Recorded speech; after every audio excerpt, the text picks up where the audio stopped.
Hello everyone, welcome to our channel GS with Ashok. आज हम लोग एक नई सीरीज स्टार्ट कर रहे हैं जो कि है 10,000 प्लस एमसीक्यू की सीरीज। इसमें हम लोग 10,000 से प्लस जीएस के प्रीवियस ईयर क्वेश्चन को डिस्कस करेंगे और इसका सेट नंबर फर्स्ट है। और इस सीरीज में हम लोग सारे जो भी डिफरेंट डिफरेंट एग्जाम हैं उनमें जो भी क्वेश्चन जीएस के पूछे गए हैं उनको हम लोग डिस्कस करेंगे और क्वेश्चन का डिस्कशन थोड़ा सा अच्छे तरीके से होगा जिससे कि आपके एक से अधिक क्वेश्चन भी तैयार हो जाएं और कंसेप्चुअल वे में आपको समझ में आ जाए। ओके, तो वीडियो को स्टार्ट करते हैं। और ये वीडियो हर एग्जाम जिसमें कि जीएस और जीएस पूछा जाता है उसके लिए इम्पोर्टेंट है। ओके, तो स्टार्ट करते हैं। पहला क्वेश्चन क्या है? पहला क्वेश्चन है who was the chairman of the union power committee. ठीक, और जो कि संविधान सभा द्वारा बनाई गई है। तो यूनियन पावर कमेटी के अध्यक्ष कौन है? तो इसमें आंसर क्या हो जाएगा? इसमें आंसर हो जाएगा जवाहरलाल नेहरू जी। किसके अध्यक्ष थे? यूनियन पावर कमेटी के अध्यक्ष थे। ओके, उसके अलावा अगर ऑप्शन को और देखें तो जो सरदार वल्लभ भाई पटेल हैं ये भी कौन सी कमेटी के अध्यक्ष थे? तो ये कमेटी ये थे एक एडवाइजरी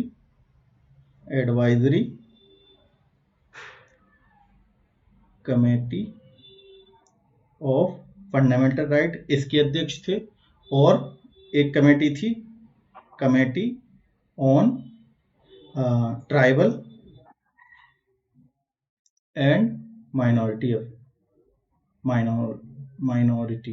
ठीक है, तो जो अल्पसंख्यक और ट्राइबल के लिए जो कमेटी थी उसके भी अध्यक्ष थे। और एक और कमेटी थी प्रोविंशियल जो कॉन्स्टिट्यूशनल कमेटी थी, कॉन्स्टिट्यूशन कमेटी, उसके भी अध्यक्ष सरदार वल्लभ भाई पटेल थे। ओके, अब और ऑप्शन कौन सा है? D, doctor B R Ambedkar. ये कौन सी कमेटी के अध्यक्ष थे? तो ये थे ड्राफ्टिंग कमेटी के अध्यक्ष। ठीक है, ड्राफ्टिंग कमेटी के अध्यक्ष कौन थे? Doctor B R Ambedkar ji. और जो कॉन्स्टिट्यूएंट असेंबली यानी कि संविधान सभा के बारे में अगर थोड़ा सा जान ले हम लोग, तो संविधान सभा किसके द्वारा गठित की गई थी? वो कैबिनेट मिशन प्लान द्वारा। ठीक है, कैबिनेट मिशन प्लान द्वारा। और जो कि कब आया था? 1946 में। और इसमें कितने मेंबर थे? 389 मेंबर थे। ओके, और इसकी जो फर्स्ट मीटिंग है वो कब हुई थी? संविधान सभा की फर्स्ट मीट हुई थी 9 दिसंबर 1946 को। और इसमें जो टेम्परेरी प्रेसिडेंट है वो कौन थे? वो थे डॉक्टर सच्चिदानंद सिन्हा। ठीक है, सच्चिदानंद सिन्हा। ओके, और फिर उसके बाद सेकंड मीटिंग इसकी हुई थी, जब सेकंड मीटिंग हुई थी संविधान सभा की वो हुई थी 11/12/1946 में। और इसमें क्या हुआ था? इसमें जो प्रेसिडेंट हैं उनको परमानेंट प्रेसिडेंट का चुनाव कर दिया गया था। तो प्रेसिडेंट फिर कौन बने परमानेंट? तो बने डॉक्टर राजेंद्र प्रसाद। ठीक है, राजेंद्र प्रसाद। और राजेंद्र प्रसाद को क्या कहा जाता है? गांधी ऑफ बिहार भी कहा जाता है, गांधी ऑफ बिहार। ओके, तो ये सारी चीजें आप लोग याद रखें।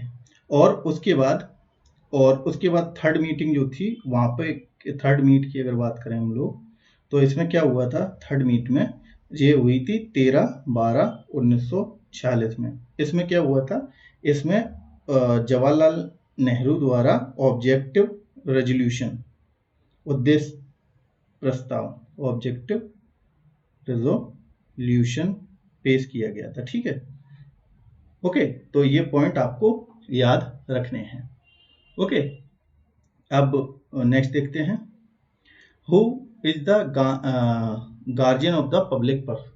तो guardian of the public purse किसे कहते हैं? ठीक है, जन खजाने का संरक्षक किसे कहते हैं? तो इसका आंसर क्या हो जाएगा? महान्यायवादी या महाधिवक्ता, वित्त आयोग, और ये मतलब कि D is the right answer. यानी कि कंट्रोलर एंड ऑडिटर जनरल को क्या कहते हैं? Guardian of the public purse. अगर सीएजी के बारे में देखें तो सीएजी यानी कि कंट्रोलर एंड ऑडिटर जनरल, इसका आर्टिकल नंबर संविधान में कितना है? तो आर्टिकल 148 में ये दिया हुआ है इसके बारे में, सीएजी के बारे में। और इसका काम क्या है? ये क्या है? ये हेड होता है किसका? अकाउंट एंड ऑडिट डिपार्टमेंट का।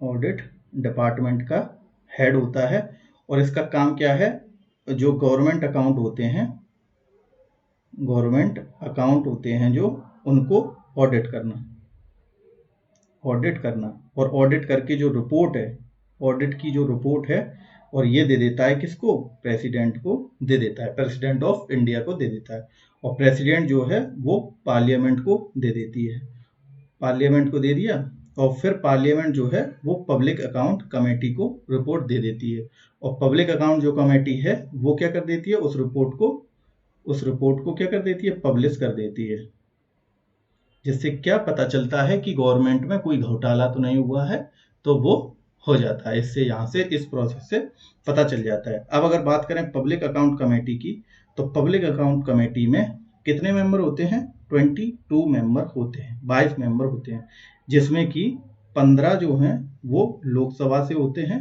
और जो 7 हैं वो होते हैं राज्यसभा से। ओके, तो ये भी क्वेश्चन आपको याद रखना है, ठीक है। तो पब्लिक अकाउंट कमेटी, और जो पब्लिक अकाउंट कमेटी का जो हेड होता है वो कौन होता है, अपोजिशन जो पार्टी होती है उसका मेंबर होता है, ठीक है, अपोजिशन पार्टी का मेंबर इसका हेड होता है, और ये अपॉइंट की जाती है किसके द्वारा, प्रेसिडेंट के द्वारा अपॉइंट होती है 1 साल के लिए, ठीक है। और अगर सीएजी की बारे में हम लोगों ने देख लिया, अब देखते हैं और ऑप्शंस में क्या है, जैसे कि फाइनेंस कमीशन, तो फाइनेंस कमीशन का आर्टिकल कौन सा है, तो आर्टिकल नंबर 280 में फाइनेंस कमीशन दिया हुआ है, ठीक है। और फाइनेंस कमीशन का काम क्या है, टैक्स का विभाजन करना फाइनेंस कमीशन का काम है, ठीक है, और फिस्कल पॉलिसी भी फाइनेंस कमीशन देता है, ओके। और ये 5 साल के लिए होता है फाइनेंस कमीशन, और 65 ईयर मैक्सिमम एज, मतलब कि जो हेड होता है फाइनेंस कमीशन का, तो ये 5 साल के लिए चुना जाता है, या 65 ईयर मैक्सिमम एज रहती है इसकी। फिर उसके बाद अगर देखें ऑप्शंस 1 नंबर, तो इसका आंसर तो डी हो ही जाएगा, सीएजी है, मतलब कि सीएजी को क्या कहते हैं, guardian of the public purse, okay. अब देखते हैं एक नंबर ऑप्शन में क्या दिया है, अटॉर्नी जनरल ऑफ इंडिया, तो महान्यायवादी के बारे में देखते हैं, तो इसका आर्टिकल नंबर क्या है, ये इसका आर्टिकल नंबर है 76, ठीक है। तो ये आर्टिकल 76 इंडियन कॉन्स्टिट्यूशन में दिया है कि भारत में महान्यायवादी हो, और ये होता क्या है, ये हाईएस्ट लॉ ऑफिसर होता है, ठीक, हाईएस्ट लॉ ऑफिसर, और इसका काम क्या है, इसका काम है जो गवर्नमेंट है उसको जो सिविल केसेस हैं, सिविल केसेस में बचाना, केस में बचाना, ओके, ये इसका काम है, और ये क्रिमिनल केसेस में गवर्नमेंट को नहीं बचाता है, ठीक है, क्रिमिनल केसेस में नहीं बचाता है, ओके। और ये जो है अगर अटॉर्नी जनरल ऑफ इंडिया की बात करें, तो ये क्या होता है, ये फुल टाइम मेंबर नहीं होता है, फुल टाइम मेंबर नहीं होता है, और ये प्राइवेट अपना काम भी कर सकता है, प्राइवेट वर्क कर सकता है, ओके। तो ये चीजें आप लोग साथ में याद रखें, तो इसका आंसर क्या हो जाएगा, D is the right answer, okay. अब इसके बाद नेक्स्ट क्वेश्चन देखते हैं, तो नेक्स्ट क्वेश्चन है, which one of the following acts introduce dyarchy in the province in British India, तो ये पूछ रहा है कि जो प्रोविंस थी वहां पे डायरकी कौन से एक्ट द्वारा लगाई गई थी, तो ये लगाई गई थी गवर्नमेंट ऑफ इंडिया एक्ट 1990, यानी कि 1919 के गवर्नमेंट ऑफ इंडिया एक्ट द्वारा लगाई गई थी। अगर आप गवर्नमेंट ऑफ इंडिया एक्ट 1919 की बात करें, तो इसमें क्या है, इसको दूसरा नाम क्या है, इसको मॉन्टेगो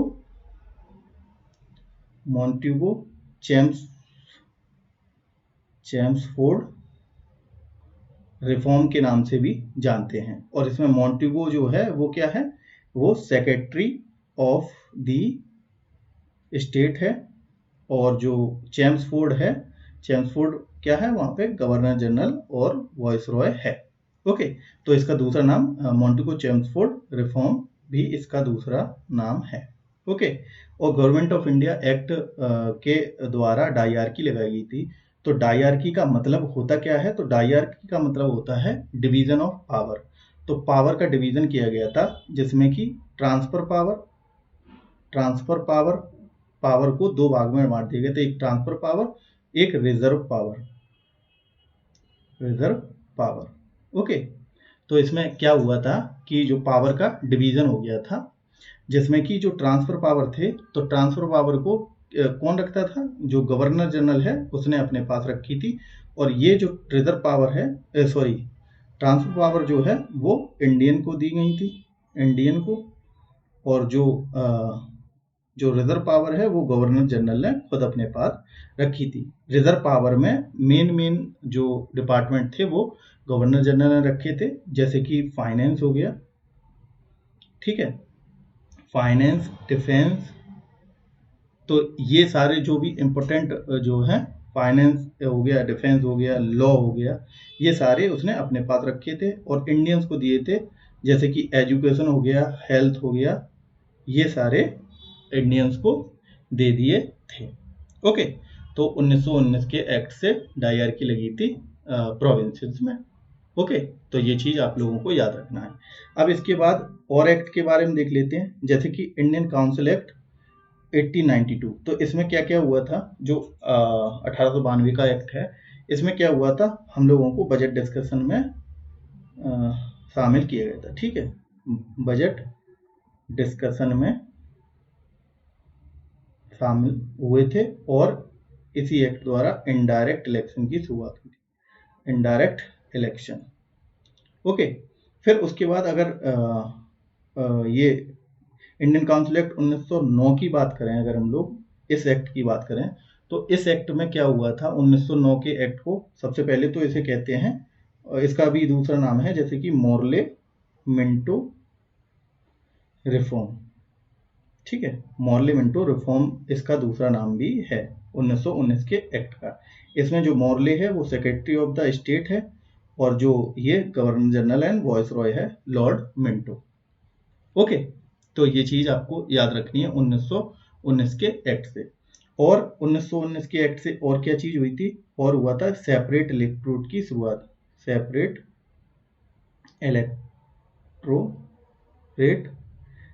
इलेक्टोरेट का मतलब क्या हुआ कि जो वोटिंग है वो हिंदू लोग हिंदू को करेंगे, और जो मुस्लिम लोग हैं वो मुस्लिम को, मतलब कि वोटिंग को सेपरेट कर दिया गया था इसी एक्ट के द्वारा, जो एक्ट है मोर्ले मिंटो रिफॉर्म या गवर्नमेंट ऑफ इंडिया एक्ट 09 या इंडियन काउंसिल एक्ट 1909। ओके, तो ये चीज आपको याद रखनी है। फिर उसके बाद एक एक्ट बचा, तो इसका आंसर तो हम लोगों ने टिक कर ही चुके हैं। अब ये फोर्थ ऑप्शन है गवर्नमेंट ऑफ इंडिया एक्ट 1935। तो इससे क्या हुआ है, इससे क्या क्या जो है प्रोविजन हुए थे इसमें, तो इसमें सबसे पहले तो इससे क्या है, 75% ऑफ इंडियन कॉन्स्टिट्यूशन इस यहाँ से क्या किया गया है, अडॉप्ट किया गया है, ठीक है। अब सेकंड चीज क्या हुई है, गवर्नमेंट ऑफ इंडिया एक्ट 1935 से इस एक्ट को न्यू एक्ट ऑफ स्लेवरी किसने कहा है, न्यू एक्ट ऑफ स्लेवरी, ये किसने कहा है, ये जवाहरलाल नेहरू द्वारा कहा गया है इस एक्ट को, गवर्नमेंट ऑफ इंडिया एक्ट 1935 को। अब इसी एक्ट के द्वारा क्या हुआ, आरबीआई की स्थापना हुई, सुप्रीम कोर्ट की स्थापना हुई, ठीक है, सुप्रीम कोर्ट की स्थापना हुई, और क्या हुआ, ऑल इंडिया फेडरेशन की शुरुआत, ऑल इंडिया फेडरेशन। और इस एक्ट से और क्या हुआ, और जो डायरकी जो प्रोविंसेस में थी उसमें क्या हुआ, ये सेंटर में डायरकी लग गई, सेंटर में डायरकी जो है वो लगी, ठीक है, डायरकी कहाँ पे, सेंटर में लगी। और क्या हुआ, जो प्रोविंसेस हैं उन्हें ऑटोनॉमी दे दी गई, तो प्रोविंशियल ऑटोनॉमी दे दी गई, ठीक है, ऑटोनॉमी। तो ये चीजें आपको याद रखनी है इन एक्टों में, ठीक है, ये पूछे जाते हैं क्वेश्चन। अब देखते हैं नेक्स्ट क्वेश्चन। तो नेक्स्ट क्वेश्चन क्या है, the central vigilance commission was established on the recommendation of which committee, मतलब कि कौन सी कमेटी के द्वारा जो सेंटर विजिलेंस कमीशन है, जो केंद्रीय सतर्कता आयोग है उसकी स्थापना हुई थी।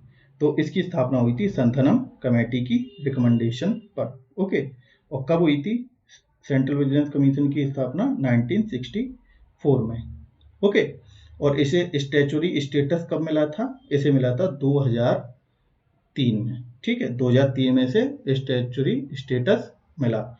और जो सेंट्रल विजिलेंस कमीशन है ये क्या है? एक इंडिपेंडेंट बॉडी है।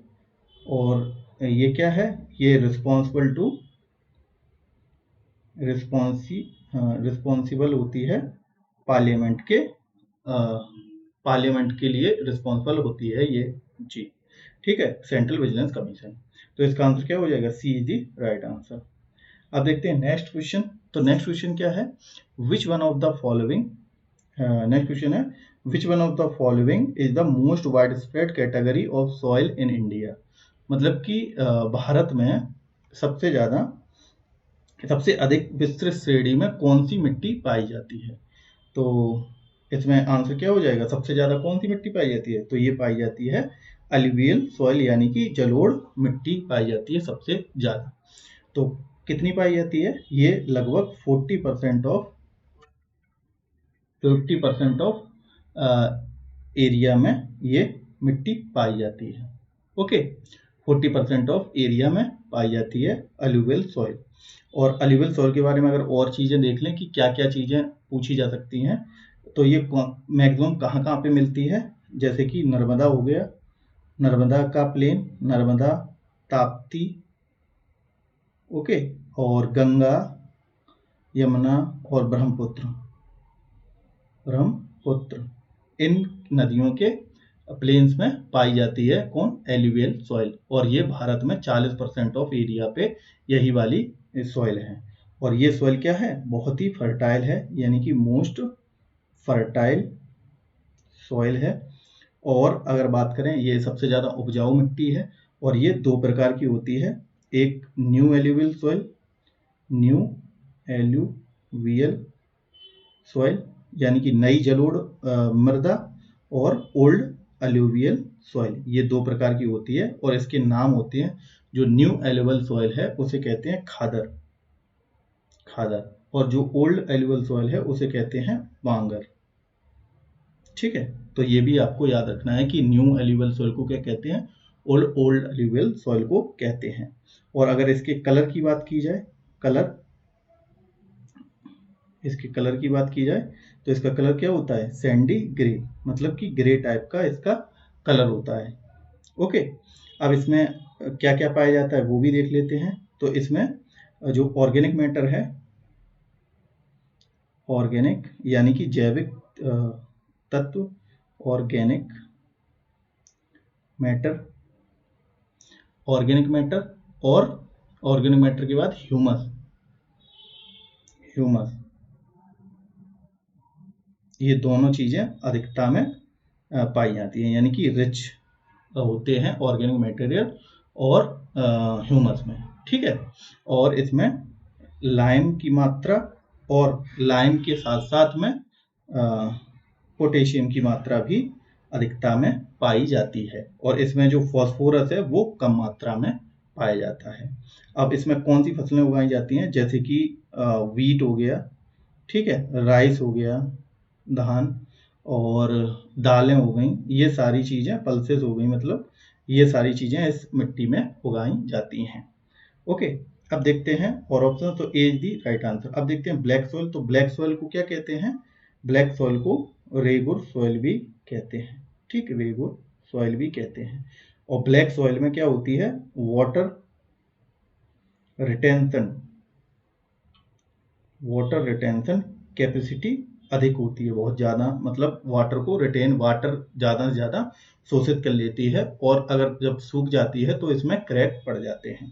और ब्लैक सॉइल में क्या होता है? कॉटन का उत्पादन बहुत ज्यादा होता है, यानी कि कपास का उत्पादन सबसे ज्यादा होता है ब्लैक सॉइल में। ठीक है, तो ब्लैक सॉइल के बारे में ये पॉइंट आपको जरूर याद रखना है। और अगर इसमें पाए जाने वाले तत्वों की बात करें तो इसमें क्या पाया जाता है? इसमें ये रिच होती है आयरन कंटेंट में, मतलब कि आयरन, Fe, और लाइम, लाइम, कैल्शियम और पोटेशियम, इसमें ये रिच होती है। और poor in organic matter, organic matter हो गया, और जो है नाइट्रोजन हो गया, इसमें इसकी कमी पाई जाती है। ब्लैक सॉइल में इन चीज़ों की कमी पाई जाती है। ठीक है, तो ब्लैक सॉइल के बारे में ये चीज़ें जो है जरूर याद रखें। और ये महाराष्ट्र, आंध्र प्रदेश और ये साउथ गुजरात के रीजन में पाई जाती है। और ठीक है, ये भी याद रखना। अब रेड सॉइल की बात करें तो जो रेड सॉइल अगर है, एक सेकेंड, हाँ, अब रेड सॉइल के बारे में भी थोड़ा देख लेते हैं। तो रेड सॉइल कहाँ पे पाई जाती है? जहाँ पे लो रेनफॉल होती है, मतलब कि कम वर्षा वाले क्षेत्र में रेड सॉइल पाई जाती है। और इसका जो रेड कलर है वो किसके कारण होता है? जो आयरन का कंटेंट है उसके कारण इसका कलर रेड होता है।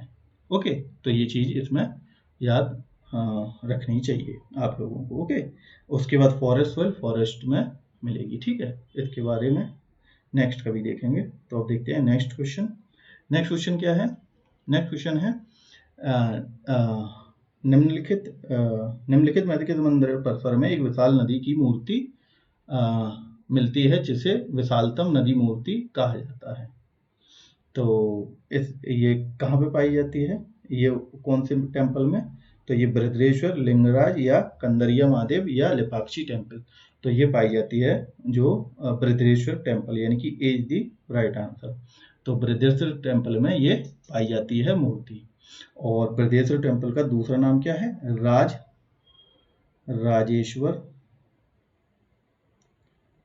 राजेश्वर टेम्पल भी इसे कहते हैं। ठीक है, राजेश्वर टेम्पल कहते हैं इसे। इसका दूसरा नाम क्या है? राजराजेश्वर टेम्पल। और ये किसने बनवाया था?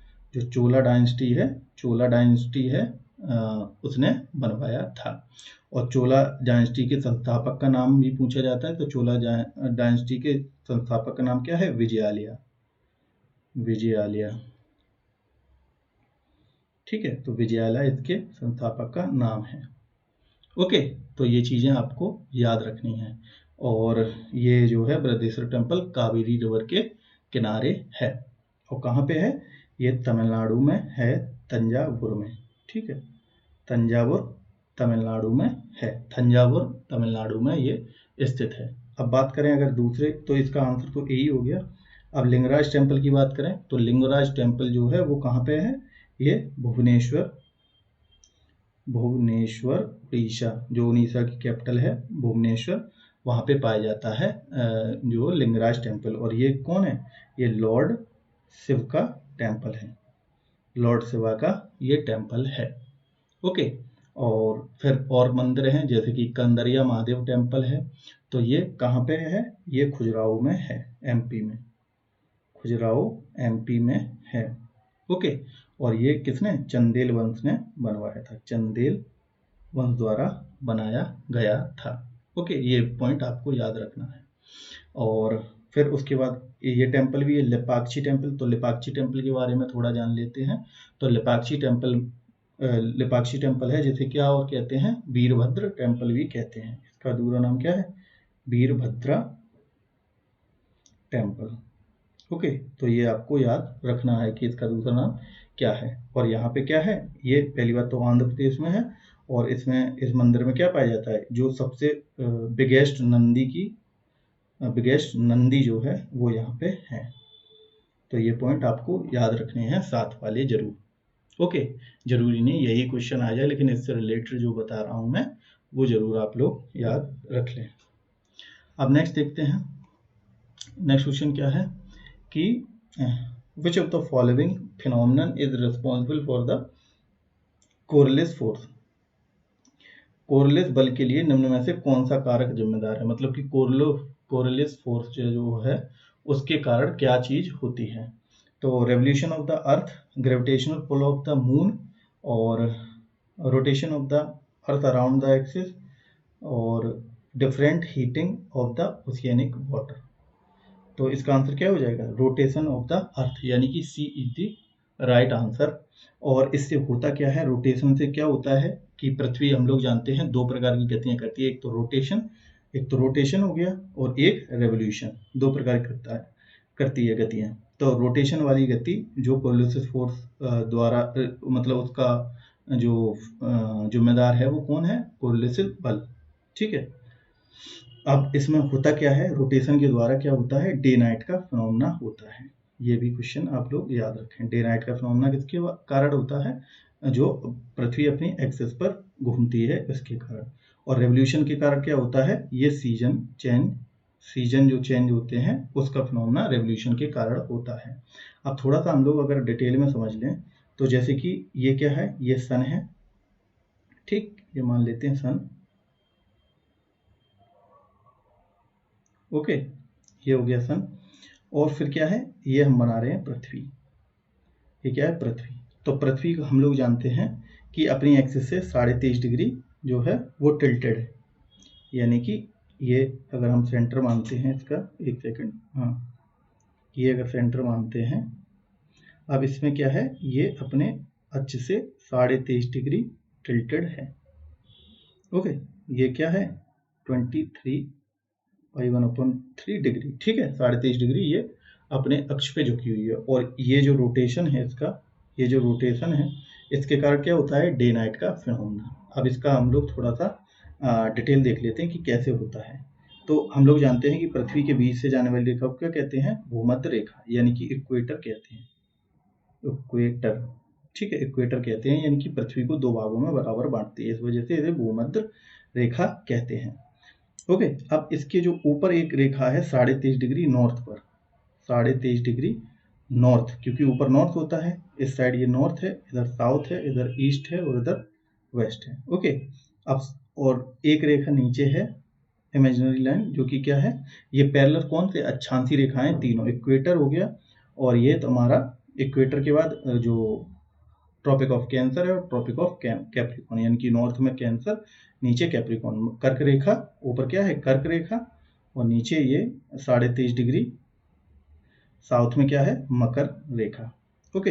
अब भारत की स्थिति देख लेते हैं, इसमें कहाँ पे है भारत हमारा, ये कर्क रेखा हमारे भारत से होकर जाती है, गुजरात से लेके ये त्रिपुरा मिजोरम से होकर जाती है, ठीक है, ये चीज हम लोग जानते हैं। अब देखते हैं जो रेवोल्यूशन के कारण डे नाइट का फिनोमेना कैसे होता है।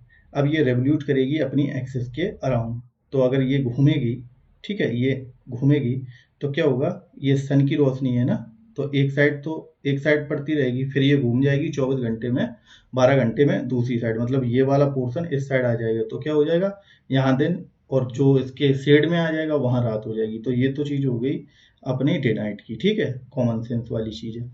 और फिर रेवोल्यूशन करती है, रेवोल्यूशन का मतलब क्या है, रेवोल्यूशन का मतलब है कि ये पृथ्वी जो सन है उसके चारों ओर भी घूमती है ये, ठीक है, तो पृथ्वी घूमती है, जिससे कि होता क्या है, उससे पहले एक चीज हम लोग ये समझ लें कि जो पृथ्वी है, पृथ्वी का जो प्रकाश है, ये पृथ्वी का प्रकाश है, ये वर्ष भर क्या होता है, जो कर्क रेखा और मकर रेखा के बीच में लंबवत रहता है, यानी कि इस वाले पॉइंट्स में हमेशा ये रहता है।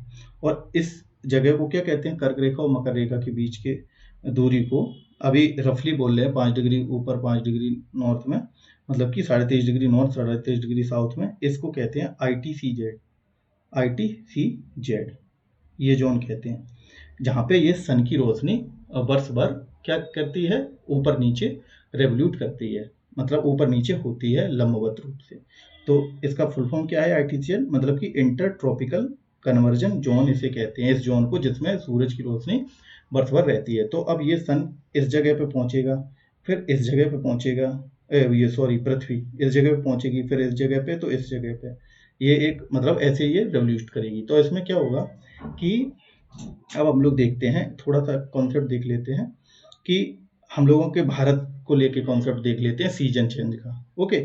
तो अभी जैसे कि मान लो अभी मार्च चल रहा है, ठीक है, तो अभी मार्च चल रहा है, तो मार्च में क्या होगा कि सबसे पहले स्टार्टिंग में क्या होता है कि जून में क्या है, सूरज जो है वो कर्क रेखा पर लंबवत होता है, यानी कि कर्क रेखा में जो जून का महीना है, यहाँ पे ये जून में कर्क रेखा पे ये लंबवत रहता है, ठीक।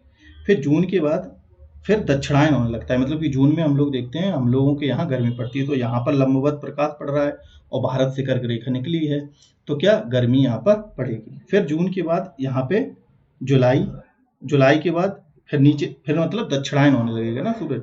जुलाई के बाद अगस्त, अगस्त के बाद सितंबर में ये इक्वेटर पे आ जाएगा। ठीक, सितंबर में इक्वेटर में, जैसे मार्च में अभी इक्वेटर पे है, ऐसे ही अभी देख रहे हैं मार्च में कैसे आएगा, सितंबर, फिर उसके बाद अक्टूबर, फिर नवंबर और दिसंबर में ये मकर रेखा पर लंबवत हो जाएगा। अब जब दिसंबर में मकर रेखा पर लंबवत हो जाएगी सूर्य की किरणें, तो क्या होगा, ये घूमने से होता है। अब ये जैसे कि ये इस साइड जाएगी, इस साइड जाएगा, तो क्या ये ऊपर नीचे रोशनी होती रहेगी, क्योंकि ये टिल्टेड एक्सिस भी है इस वजह से। अब झुकी हुई पृथ्वी है तो ऊपर नीचे तो होगा ना, घूमने पर, आसपास घूमने पर क्या होगा, ये भी तिरछी है तो अब इस साइड पड़ने लगा, फिर ये भी यहाँ पे भी तिरछा है, तो ऐसे क्या होता है, इन दोनों रेखाओं के बीच में लंबवत प्रकाश घूमता है। फिर अब दिसंबर में यहाँ पे आया तो क्या, भारत में सर्दी पड़ने लगी। ठीक है, तो ये अब सूरज जो है यहाँ पे लंबवत चमक रहा है मकर रेखा पे। फिर उसके बाद दूसरा कलर ले लेता हूँ। फिर दिसंबर के बाद फिर क्या होगा, जनवरी, तो जनवरी, फरवरी और मार्च, तो मार्च में अभी कहाँ पे, इक्वेटर पे ही है अभी सूरज। ठीक है, जिससे कि अभी भारत में उतनी गर्मी नहीं है, मतलब गर्मी भी है और थोड़ा सा ठंडक भी है। फिर मार्च के बाद अब ऊपर आएगा अप्रैल और मई और जून में बिल्कुल गर्मी आ जाएगी, क्योंकि जून में कर्क रेखा पर लंबवत हो जाएगा सूर्य का प्रकाश। तो इस तरीके से क्या होता है, ये सीजन चेंज हो रहे हैं। ठीक है, बाकी सीजन जो क्लाइमेट है, वेदर है, इनके बारे में हम लोग कभी और पढ़ेंगे। ये थोड़ा सा मैंने बता दिया इस क्वेश्चन में, ज़्यादा ही कुछ टाइम लग गया। अब देखते हैं नेक्स्ट क्वेश्चन। ठीक है, समझ गए हो तो ठीक है, नहीं तो आगे कई बार हम लोग अभी आएंगे क्वेश्चन उससे रिलेटेड, अलग अलग फैक्ट हैं, जो भारत में जलवायु कैसा है, या भारत में जो मानसून कैसे आता है, ये सारा कुछ हम लोग डिस्कस कर लेंगे अगर क्वेश्चन आएगा तो। अब फिर नेक्स्ट क्वेश्चन है, व्हेन डिड नेक्स्ट क्वेश्चन है, when did become a separate province in India, मतलब बिहार कब सेपरेट स्टेट बना था। तो बिहार जो है, बिहार किससे अलग हुआ था, बिहार 1912 में, 1912 में, सॉरी 1912 में किससे, जो वेस्ट बंगाल, और वेस्ट बंगाल से क्या, वेस्ट बंगाल तो नहीं था, पहले बंगाल था, तो बंगाल से अलग होके ये बिहार प्लस उड़ीसा मिला के प्रोविंस अलग हो गया था 1912 में। ठीक, उड़ीसा, ओके। फिर जो बिहार है, ये तो इसका आंसर क्या हो जाएगा, 1912 में ये हुआ था। लेकिन बिहार फुल फ्लैज स्टेट कब बना, तो वो बना, कब बना, बिहार जो है ये हुआ था, जो अलग हुआ था 1 अप्रैल 1912 को। ठीक है, इसकी पूरी डेट क्या है, 1 अप्रैल 1912, ओके। और फुल फ्लैज स्टेट कब बना, जब 1 अप्रैल 1936 को ये फुल स्टेट बन गया, जब क्या हो गया, उड़ीसा अलग राज्य बन गया। ठीक, 1936 में उड़ीसा अलग राज्य बन गया, तो क्या हुआ, बिहार अलग राज्य फिर बन गया, क्योंकि पहले तो बिहार और उड़ीसा अलग हुए थे 1912 में। ठीक है, और 1 अप्रैल को ही क्या मनाया जाता है, तभी उत्कल दिवस भी मनाया जाता है, क्योंकि उड़ीसा को अलग अलग राज्य मिल गया था। उत्कल दिवस कब मनाया जाता है, तभी 1 अप्रैल को मनाया जाता है उत्कल दिवस। और ठीक है, तो ये हो गया, और बिहार दिवस 22 मार्च को मनाया जाता है। ओके, अब नेक्स्ट देखते हैं, नेक्स्ट क्वेश्चन क्या है, देखते हैं, परमिशन परिसीमन आयोग, यानी कि डिलिमिटेशन कमीशन।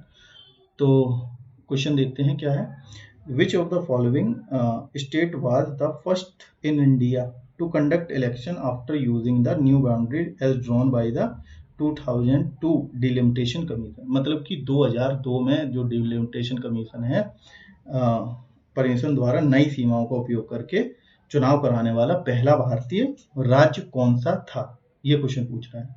तो इसमें क्या आंसर हो जाएगा, सबसे पहले डिलिमिटेशन के बाद ये कौन सा आया था 2002 में, तो ये कर्नाटक ने किया था। ठीक, तो इसका आंसर क्या हो जाएगा, D is the right answer. Okay, अब डिलिमिटेशन के बारे में बात करें, अगर डिलिमिटेशन कितने बार हुआ है अभी तक, तो वो 4 बार हुआ है। एक 1952 में, फिर 1963 में, उसके बाद 1952, 1963, फिर 1973, मतलब कि 10 साल बाद, फिर 2002 में। तो इतने बार क्या हो चुका है, डिलिमिटेशन कमीशन हो मतलब कि बाउंड्री चेंज हो चुकी है, ठीक है। और ये जो होता है डिलिमिटेशन काम कैसे करता है, ये collaboration with the election commission of India, यानी कि इलेक्शन कमीशन ऑफ इंडिया के साथ मिलकर ये बाउंड्रीज को चेंज करता है और जनसंख्या के आधार पर मेंबर ऑफ पार्लियामेंट को की संख्या को निर्धारण करता है। और इसे अपॉइंट कौन करता है, ये अपॉइंट बाई ये अपॉइंट किया जाता है प्रेसिडेंट ऑफ इंडिया द्वारा। प्रेसिडेंट का आर्टिकल कितना है, 52। ओके, तो ये इतनी चीजें आप लोग याद रखें। उसके बाद नेक्स्ट क्वेश्चन देखते हैं, match the following. Next question है मैच द फॉलोइंग वाला क्वेश्चन है कि इधर एक साइड दिए हैं पेपर और एक साइड दिए हैं उनके राइटर, तो किसने कौन सा लिखा है, ये चीज क्वेश्चन देखते हैं। तो इसमें ऑप्शन तो दे नहीं रखे, लेकिन हम लोग जो है मैच कर लेते हैं।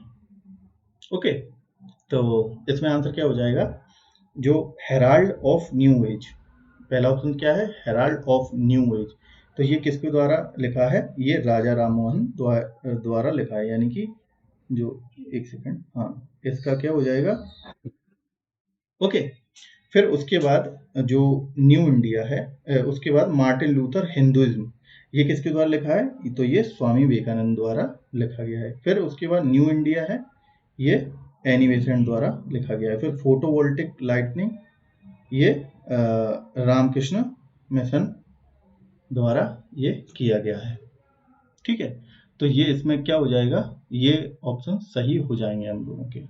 ओके, बाकी अगर हम लोग बात करें एनी बेसेंट के बारे में, तो ये कौन है, ये आयरलैंड से आई हुई लेडी हैं, आयरलैंड द्वारा, आयरलैंड जो कंट्री है वहाँ से आई हुई ये महिला हैं, और ये 1917 में, ठीक 1970 में जो आईएनसी हैं, आईएनसी यानी कि इंडियन नेशनल कांग्रेस, उसकी क्या बनी थी, जो है अध्यक्ष बनी थी 1917 के सेशन की।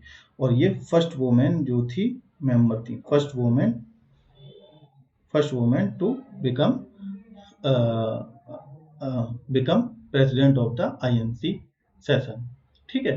तो ये याद रखना है। और एनी बेसेंट के बारे में और क्या है, जो एनी बेसेंट है, इन्होंने जो क्या चलाई थी, होम रूल लीग भी इनने चलाई थी। और इनने जो हेडक्वार्टर है वो जो होम रूल लीग दो लोगों द्वारा चलाई गई, एक तो एनी बेसेंट द्वारा और एक बाल गंगाधर तिलक द्वारा।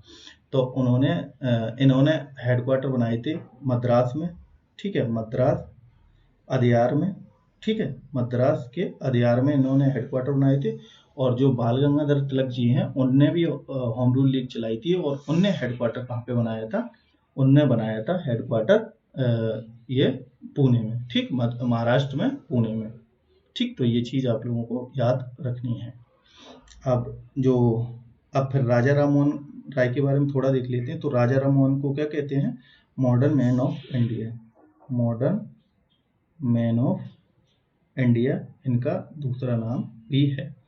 और इन्हें राजा की जो उपाधि किसने दी थी, राजा की उपाधि दी थी अकबर द्वितीय द्वारा, इनको राजा की उपाधि दी गई थी। ओके, और इन्होंने क्या है, इन्होंने योगदान दिया था जो 1835 में जो इंग्लिश एजुकेशन है उसको प्रमोट करने के लिए इन्होंने सपोर्ट किया था। और 1829 में जो है सती प्रथा को खत्म करने में इन्होंने सहयोग किया था, राजा राममोहन राय ने।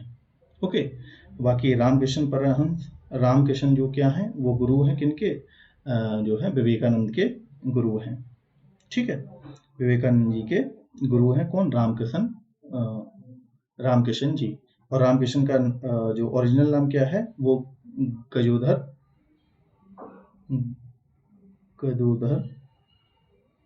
गदोधर चट्टोपाध्याय, ठीक है, ये इनका ओरिजिनल नेम है। और जो विवेकानंद द्वारा रामकृष्ण मिशन किसके द्वारा चला गया था, बाई विवेकानंद। और विवेकानंद का ओरिजिनल नेम क्या था, नरेंद्र दत्ता। ठीक है, विवेकानंद का ओरिजिनल नाम क्या था? नरेंद्र दत्ता। और जो विवेकानंद नाम किसके द्वारा दिया गया था? तो अजीत सिंह ऑफ खित्री, अजीत सिंह द्वारा ये नाम दिया गया था, विवेकानंद नाम। ओके, अब अगर स्वामी विवेकानंद जी की बात करें तो इन्हें क्या कहते हैं? मूल शंकर इनका क्या है? ओरिजिनल नेम मूल शंकर, मूल शंकर इनका ओरिजिनल नेम है। और जो स्वामी विवेकानंद जी हैं, स्वामी दयानंद सरस्वती हैं, इन्होंने क्या क्या बताया था? वेद भाष्य, इन्होंने बुक लिखी थी वेद भाष्य, वेद भाष्य, वेद भाष्य भूमिका, ठीक है, सत्यार्थ प्रकाश। ये सारी बुक्स किनके द्वारा लिखी गई? ये सारी दयानंद सरस्वती जी के द्वारा लिखी गई। और इन्होंने क्या? स्वराज वर्ड भी दिया था। स्वराज वर्ड किसके द्वारा दिया गया था? स्वामी दयानंद सरस्वती द्वारा दिया गया था। ओके, अब देखते हैं नेक्स्ट क्वेश्चन। तो नेक्स्ट क्वेश्चन क्या है? नेक्स्ट क्वेश्चन है थर्ड संगम वाज हेल्ड, जो तीसरा संगम है वो कहाँ पे हुआ था? ये चीज पूछ रहा है। तो तीसरा संगम जो है वो कहाँ हुआ था? मदुरई में हुआ था। ठीक, मदुरई तमिलनाडु में तीसरा संगम हुआ था। और संगम होता क्या था? संगम किसे कहते थे? जहां पर क्या होता था, जो तमिल पोइट हैं, तमिल पोइट यहाँ पे मिलते थे। ठीक है, तमिल पोइट की जो मीटिंग है उसे क्या कहते थे? संगम कहते थे। ठीक है, और जो संगम के बारे में, अगर संगम जो कब हुआ था, अगर एज पूछी जाए तो जब कौन से थे? जो चेरा, चोल और पांड्या, इनके समय में ये संगम की मीटिंगें हुई थी। और टोटल कितनी मीटिंगें हुई थी? 3 मीटिंग हुई थी। तो थर्ड मीटिंग तो मदुरई में, ये थर्ड मीटिंग कहाँ पे? मदुरई में हुई। और इसमें जो अध्यक्ष कौन थे, यही तो क्वेश्चन था, थर्ड मीटिंग कहाँ पे हुई? तो ये मदुरई में हुई थी। और इसके अध्यक्ष कौन थे? इसके प्रेसिडेंट थे नक्की रार। ठीक है, नक्की रार इसके जो है अध्यक्ष थे। और जो सेकंड मीटिंग है, सेकंड मीटिंग कहाँ पे हुई थी? सेकंड मीटिंग कहाँ पे हुई थी? तो ये हुई थी कपाटपुरम में। ठीक है, कपाटपुरम में सेकंड मीटिंग हुई थी। ठीक है, और इसमें अध्यक्ष कौन थे? अगस्त्य मुनि, अगस्त्य। ओके, और इन्होंने क्या लिखी थी? तोलका पीएम, तोलका पीएम। तो ये चीजें आपको याद रखनी है। ठीक है, तो ये चीजें आपको याद रखनी है। उसके बाद 13 क्वेश्चन क्या है? Sound can not travel through. तो साउंड कहाँ नहीं ट्रेवल कर सकता, ये पूछ रहा है क्वेश्चन। तो ये वैक्यूम में ट्रेवल नहीं कर सकता, क्योंकि साउंड क्या है? एक लॉन्गिट्यूडनल मैकेनिकल वेव है। मतलब कि ये साउंड एक क्या है? एक यांत्रिक तरंग है, जिसे क्या एक माध्यम की जरूरत होती है ट्रेवल करने के लिए। तो वैक्यूम में कोई भी माध्यम नहीं होता है, तो ये ट्रेवल भी नहीं करेगी। तभी क्या है, जहाँ पे वातावरण नहीं होता वहाँ पे क्या होता है? वहाँ पे साउंड ट्रेवल नहीं होती है। जैसे कि चंद्रमा पे साउंड ट्रेवल नहीं होती, तो वहाँ पे रेडियो वेव द्वारा कम्युनिकेशन किया जाता है। ओके, तो इसमें क्या हो जाएगा? B is the right answer. Okay, और इसके बाद नेक्स्ट देखते हैं। नेक्स्ट क्वेश्चन क्या है? नेक्स्ट क्वेश्चन है the highly specialised form of the agriculture in which crop like coffee, tea and rubber are cultivated is called. तो कृषि के विशेष रूप से एक अत्यधिक विशिष्ट रूप से जिसमें कॉफी, चाय, रबर जैसी फसलें उगाई जाती हैं, उसे क्या कहा जाता है? तो उसे मल्टीपल क्रॉपिंग कहा जाता है, या प्लांटेशन एग्रीकल्चर, या टेरेस फार्मिंग, या एक्सटेंसिव फार्मिंग। तो इसे कहा जाता है प्लांटेशन एग्रीकल्चर। तो क्या ये प्लांटेशन एग्रीकल्चर किसे कहा जाएगा? कि a highly specialised form of the agriculture, जहाँ पर कॉफी, टी और रबर कल्टिवेटेड होती हैं साथ में, तो उसे क्या कहते हैं? प्लांटेशन एग्रीकल्चर कहा जाता है। और मल्टीपल क्रॉपिंग किसे कहा जाता है? जहाँ पर दो से अधिक जो क्रॉप हैं, यानी कि फसलें हैं, वो एक साथ एक फील्ड में उगाई जाए, उसे क्या कहा जाता है? At same field. उसे कहा जाता है मल्टीपल क्रॉपिंग कहा जाता है। ओके, और फिर उसके बाद टेरेस फार्मिंग है, और ये क्या है, चौथा ऑप्शन है एक्सटेंसिव फार्मिंग। एक्सटेंसिव फार्मिंग का मतलब क्या होता है, जहाँ पे क्या होता है कि जो मशीन है, मशीन का ज़्यादा यूज किया जाए, मतलब मशीन द्वारा खेती ज़्यादा की जाए, उसे क्या कहते हैं, एक्सटेंसिव फार्मिंग कहते हैं। और यहाँ पे क्या होगा, जो मशीन द्वारा फार्मिंग की जाएगी, तो एक्सटेंसिव फार्मिंग क्या होगी, इसमें क्या होगी, ये वाली होगी कैपिटल एक्सटेंसिव, मतलब कि इसमें क्या होगा, पैसा ज़्यादा लगेगा, मशीन द्वारा जो होगी उसमें पैसा ज़्यादा लगेगा। लेकिन भारत में क्या है, भारत में लेबर इंटेंसिव जो है वो है, लेबर इंटेंसिव कहाँ पे है, भारत में खेती है लेबर इंटेंसिव। ओके, तो ये चीज़ आपको याद रखनी है। तो मशीन द्वारा होती है उसे एक्सटेंसिव फार्मिंग कहते हैं, ठीक। और इसे कैपिटल इंटेंसिव कहेंगे, इंटेंसिव, क्योंकि इसमें कैपिटल का ज़्यादा यूज होता है। ओके, अब उसके बाद नेक्स्ट क्वेश्चन देखते हैं। नेक्स्ट क्वेश्चन है, लास्ट क्वेश्चन है आज का, विच of the following statement is true about the natural rubber. तो नेचुरल रबर के बारे में कौन सा जो है कथन सत्य के बारे में पूछ रहा है। तो it is a natural polymer and possesses elastic property, तो यही सही लग रहा है, ये नेचुरल पॉलीमर है और पोजेज द जो इलास्टिक प्रॉपर्टी, यानी कि इसमें लोचदार गुण होते हैं। तो ये तो बिल्कुल सही आंसर है, बाकी तो गलत हो जाएंगे क्योंकि सही पूछ रहा है। अब अगर रबर के बारे में देखें तो नेचुरल रबर जो है वो कहाँ पे सबसे ज़्यादा मिलती है, भारत में केरल जो है वहाँ पे मिलती है, ठीक है। और वैसे वर्ल्ड वाइड कहाँ पे मिलती है, वर्ल्ड वाइड अगर बात की जाए तो वर्ल्ड वाइड मिलती है कहाँ पे, थाईलैंड में। और थाईलैंड की राजधानी क्या है, बैंकॉक है, बैंकॉक। ओके, केरल में सबसे ज़्यादा भारत में, और अगर विश्व में जाए तो थाईलैंड में मिलती है। ओके, तो ये हमारा आज वीडियो हो गया ख़त्म। और अगर इसमें नेचुरल रबर क्या होती है, अगर इसके बारे में थोड़ा और देख लें अगर, तो नेचुरल रबर क्या होती है, बहुत ही सॉफ्ट होती है। अब सॉफ्ट होती है तो इसको हार्ड करने के लिए इसमें ऐड किया जाता है क्या, सल्फर। तो इस प्रोसेस को क्या कहते हैं,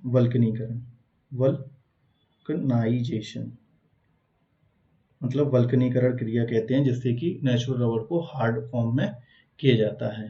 तो इस प्रोसेस को सल्फर ऐड करके ये प्रोसेस की जाती है। ओके, तो इज द राइट आंसर। तो ये हमारा आज का वीडियो हो गया कंप्लीट।